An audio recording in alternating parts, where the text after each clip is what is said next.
No money. Our first Top of the Pops, we went home on the bus. Yeah. And actually, I remember the night before. We stayed in this little hotel off of Charing Cross Road because our record company, our little kind of mini record company that we were on at the time, was paying, and so they wanted to make sure that we got there in time for Top of the Pops, the first Top of the Pops. So they stuck us in this hotel that couldn't have been more than 80p to £1 a night.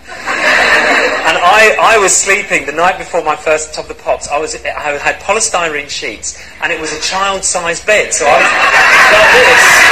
was sitting with my feet over the end of it, thinking, this isn't how it's supposed to be. I'm supposed to be, if you're on Top of the Pops, that means you're famous. That's right. In fact, the day after the first Top of the Pops, I was just convinced that everyone would recognise me. I was walking down the street like, watched TV last night?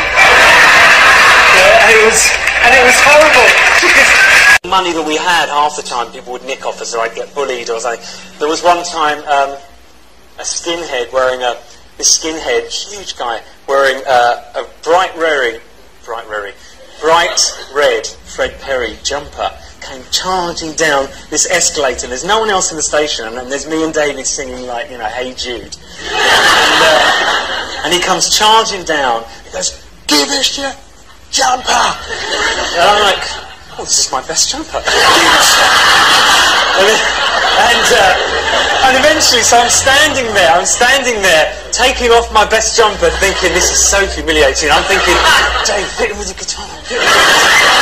And eventually I have to swap that, and he gives me this red Fred Perry jumper, which is like 3 sizes too big for me, and obviously is what the police would recognise if they could see it, So I've got this red jumper, and it's freezing cold, so I had to wear it. I'm wearing it at home with David, laughing his head off. Red Fred Perry jumper, which is like 3 sizes too big for me, and obviously is what the police would recognise if they could see it, So I've got this red jumper, and it's freezing cold, so I had to wear it. I'm wearing it at home with David, laughing his head off at me all the way home on the tube, and me sitting there going, I quite like it, actually. Very proud, even then I was. For us, the sense of humour that we had, which was very juvenile, because we were juvenile, I left school, he left a little before me, but I left school, and 7 or 8 months later had a record contract, so I was still a kid, and our sense of humour, or our own kind of private sense of humour that I built up over the years, I don't know if we thought everyone else would get it, rather than just thinking we were complete tossers. But we were constantly trying to annoy people, and that's Andrew, actually. That's Andrew all over. Like, with the first album, we're calling the first album Fantastic. And oh God, I just remembered, I have this horrible flashback. Do you remember, a couple of weeks ago, actually you wouldn't have seen it, we were on the MTV Awards. Fergie presented an award to a group called Massive Attack, who I'm a huge fan of, and they're fervent anti-royalists, and a moment for all involved, but basically she went up to give them their award, and they snubbed her, and the 2 of them went like that to her, right? And the horrible truth is, for at least a year, right, after Andrew and I were first famous, whenever anyone would come up to us we hadn't been introduced to, we'd go, huh. Can you imagine that within 12 months, and the number of people you can do that to? You can imagine, even if nothing else about us had been annoying, right?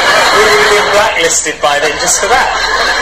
But, that was us. I mean, we mucked about like that the whole time, and it was fantastic. Also, in the sense that it kept us both grounded because we had each other to take the piss out. It's that everyone would recognise me. I was walking down the street. Watched TV last night? Yeah, and it was horrible because absolutely nobody did. Nobody recognised me. I think it took about 3 days before someone came up and asked me for my autograph, and I was absolutely shattered.